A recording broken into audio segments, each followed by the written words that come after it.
Olá, pessoal, retornamos então e vamos dar sequência ao nosso estudo, agora falando sobre o crime de furto privilegiado. Pessoal, novamente, antes de começarmos a nossa disciplina, eu quero deixar à disposição todos os meus contatos. Por favor, entrem em contato para não ficar dúvidas, né? Sanar todas as questões que podem ter ficado pendentes, né? E também para nos aproximarmos aqui desse ambiente virtual.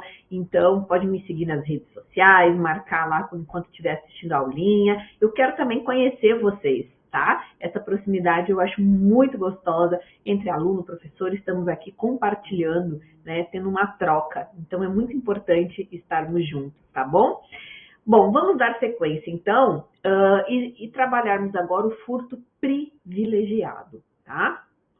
O que é o furto privilegiado? Nós já trabalhamos o caput, né? O artigo 155 caput. Falamos também sobre o repouso noturno, parágrafo 1º, que é uma causa de aumento de pena, estamos falando de uma majorante. E agora vamos para o parágrafo 2º, que é o furto privilegiado.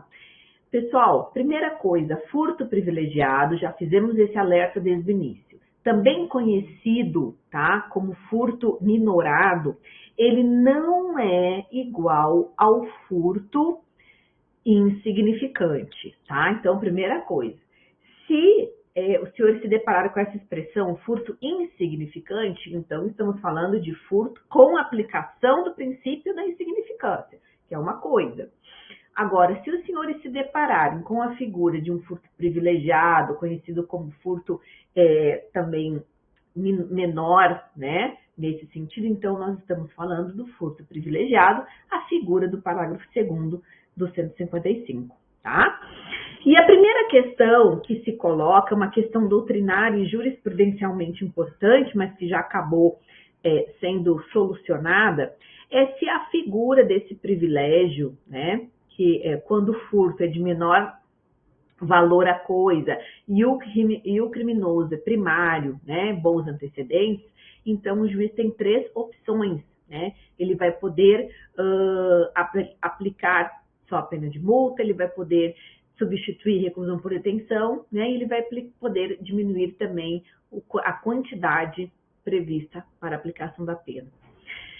E a questão que se coloca é, essa figura do privilégio, ela vai incidir só com relação ao caput ou ela pode incidir também nas formas qualificadas previstas lá no parágrafo, tá? Então, primeira questão que se coloca é essa, em razão da topografia, né, na qual está inserido o privilégio, vai poder inserir apenas no caput ou vai incidir também nas figuras privilegiadas, tá? E aí o STJ já nos deu a solução para esta contenda, né, nos dizendo que é possível a aplicação do furto privilegiado, né, desta minorante, tanto para o caput quanto para as figuras previstas no parágrafo 4º e seguintes, que são as qualificadoras, tá?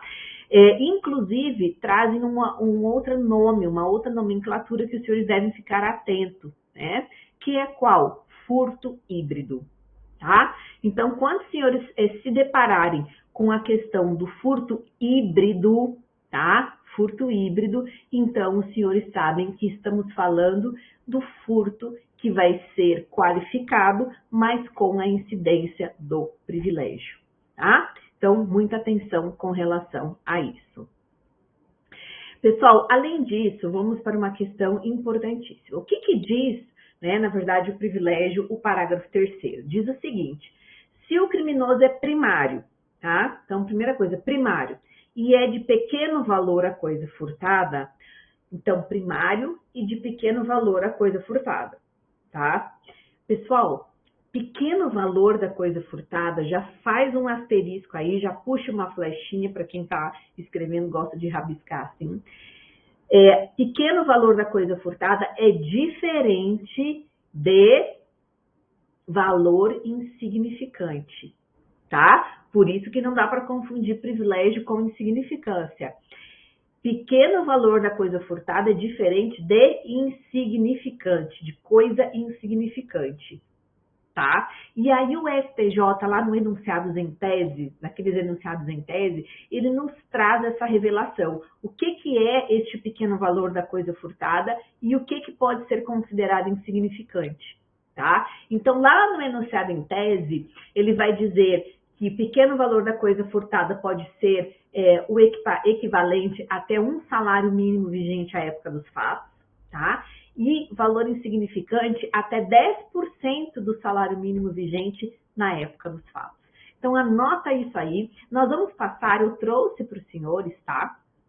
Eu trouxe para os senhores os enunciados em tese, estão aqui no material, mas para quem estiver já acompanhando, escrevendo, fazendo as atualizações, já puxa a flechinha e insere aí, tá? Então, muita atenção com isso. Bom, então o artigo 155, parágrafo 3º, traz isso. Privilégio criminoso primário e a coisa de pequeno valor, tá? Vocês percebem que pela redação, né, do artigo 155, não deixa margem à discricionariedade, tá? Então, somente diz que se o criminoso é primário e é de pequeno valor a coisa furtada, o juiz pode, né? Pode fazer isso, isso ou isso, porque ele tem 3 possibilidades, tá? O juiz pode substituir a pena de reclusão pela detenção, ele pode diminuir de 1 a 2/3 ou ele pode aplicar somente a pena de multa, tá? Bom, o que o STJ disse com relação a isso? Disse, olha, esse privilégio, esse furto privilegiado, ele não é uma opção do legislador, do julgador, perdão. Então, se está presente a primariedade e o pequeno valor da coisa furtada, né, lembrando que pequeno valor, o STJ nos esclarece que é até um salário mínimo vigente à época dos fatos, então, senhores, é um direito subjetivo do réu a aplicação dessa diminuição. Tá? Agora, o que ele vai dizer? E também está lá nos enunciados em tese, tá? Nós vamos passar por ele, mas já está aqui no material também, mas é importante fazer essa observação. Está lá no enunciado em tese. O que o STJ diz? É um direito subjetivo do réu aplicar o privilégio. Agora, quando o juiz vai fazer a escolha, né, se ele vai substituir a reclusão pela detenção, se ele vai diminuir de 1 a 2/3, se ele vai aplicar somente a pena de multa, ou seja, a escolha da consequência desse privilégio, o juiz precisa fundamentar. Então, há uma espécie de, digamos assim, discricionariedade, só que aí entra no princípio, né, processo penal, motivação, né, motivação dos atos judiciais. O juiz precisa motivar por que e qual dessas consequências ele vai aplicar com relação ao furto privilegiado, tá? Então, prestem bem atenção nisso aí. Bom, então, acho que está entendido já o que é o nosso furto privilegiado, né? E aí, vamos, então, voltem aqui, vamos para dar um próximo passo, que é trabalhar a figura do furto equiparado, tá? Então, percebam, nós já trabalhamos do furto caput, já trabalhamos o furto de repouso noturno majorado, parágrafo 1º, já trabalhamos o furto privilegiado, parágrafo 2º, tá? E agora vamos para o furto equiparado, parágrafo 3º. Percebam como é importante a gente ter a noção da estrutura, da fotografia, de como que o legislador trabalhou o artigo 155? Fica mais fácil da gente alcançar essas compreensões, né? Então, vamos lá. Furto equiparado. A energia, né? Energia elétrica, energia genética, tá? São energias. Equipara-se a coisa móvel, né? Vamos lembrar, subtrair para si ou para outra em coisa alheia móvel.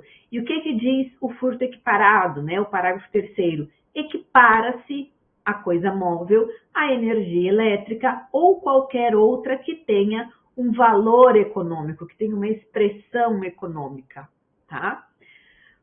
Bom, aí os senhores devem me perguntar, ok, energia elétrica a gente sabe que tem um valor econômico, aliás, altíssimo, né? Ultimamente, altíssimo o valor econômico da energia elétrica. E qual outra energia que tem um valor econômico? Então, eu já coloquei aqui, bom, no Mato Grosso é muito comum esse tipo de crime, né? O tal do furto do sêmen do garanhão, por exemplo, né? Que é uma raça caríssima, né? Do cavalo. Então, o furto desse sêmen do garanhão tem um valor econômico altíssimo, tá? Tem algumas raças, por exemplo, de bovinos aqui, que são muito específicas, que foram criadas aqui, inclusive. Então, também o furto dessa energia genética tem um valor expressivo, um valor pecuniário expressivo. Tudo equiparado à coisa alheia móvel é possível furto, tá? Agora aqui, os senhores têm que prestar atenção em uma questão que vira e mexe, para quem presta concursos, enfim, é cobrado, mas na prática também tem sido muito recorrente. Os entendimentos com relação à TV por assinatura, tá? Porque a primeira coisa que se pensa, bom, TV por assinatura é uma espécie de energia que está passando lá, né? O sinal de TV a cabo, enfim. Então, seria também equiparado a coisa alheia móvel para fins de furto? Pessoal, não. A terceira sessão do STJ, então veja que não há turma. Antes tinha até uma divergência entre turmas, mas agora a terceira sessão já unificou esse entendimento e está de acordo com o STF também. Sinal de TV por assinatura não se equipara à energia elétrica para os fins do furto, tá? Ah, mas vai ser então atípico, quer dizer, furtar o sinal, fazer o gato net, né? O gato net, furtar o sinal da TV por assinatura, pessoal, não é atípico também, tá? Muito cuidado, porque teve uma jurisprudência, teve uma decisão, olha aqui, teve uma decisão que o STJ, se eu não me engano, falou o seguinte, no informativo, né? Falou que no caso em específico não era furto do gato net, e que que poderia ser então uma conduta atípica. E aí as pessoas passaram a entender que o furto do gato net, né, digamos assim, o furto do gato net, não sendo furto, não teria nenhuma consequência penal. Não, pessoal, não é isso, porque pode enquadrar no crime da lei da Anatel, do 183, tá? Pode se enquadrar lá. Não é que vai se tornar uma conduta atípica, tá? Naquela hipótese específica, em razão de circunstâncias concretas, foi atípica. Mas aí, por isso a importância de ler com cuidado os informativos, tá? Então, muita atenção nisso aqui. Agora, fato é, a subtração de sinal de TV a cabo não é coisa móvel para fins de furto, tá? Não é coisa móvel para fins de furto. Bom, outra questão importante que foi veiculada no informativo também, que o pessoal ficou muito em dúvida e aí começou a cair em prova, né? Mas começou a cair meio distorcida também do informativo, é a questão da dívida de corrida de táxi, né? Então, a dívida da corrida de táxi não se equipara à coisa alheia móvel. Então, por que isso aí? O que foi isso aqui? Foi um precedente específico no qual teve uma corrida de táxi, né? A pessoa não pagou, e aí o taxista começou a cobrar ali, teve aquela discussão, e a pessoa ainda desferiu facadas no taxista. E a questão aqui, a dúvida era a capitulação jurídica, se seria um crime de homicídio, né, ou tentativa de homicídio, agora eu não lembro, confesso, se houve efetivamente a morte ou não, mas se seria uma tentativa de homicídio ou um homicídio, ou se seria um latrocínio, ou uma tentativa de latrocínio em razão da dívida do táxi. Tá? Então, o contexto dessa decisão foi esse. E aí o STJ disse que não, que ali seria efetivamente tentativa de homicídio ou homicídio, porque aquela dívida de táxi não se equipararia a coisa alheia móvel para, então, capitular como latrocínio. Tá? Então, muito cuidado com isso.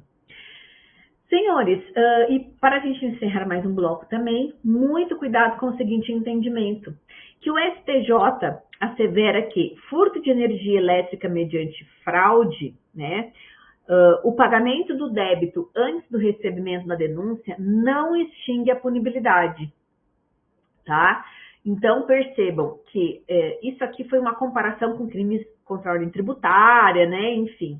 Então, se estivermos falando de furto de energia elétrica tá? De furto de energia elétrica com relação à concessionária, ainda que o réu ele vai e pague tudo que ele furtou de energia elétrica, tá?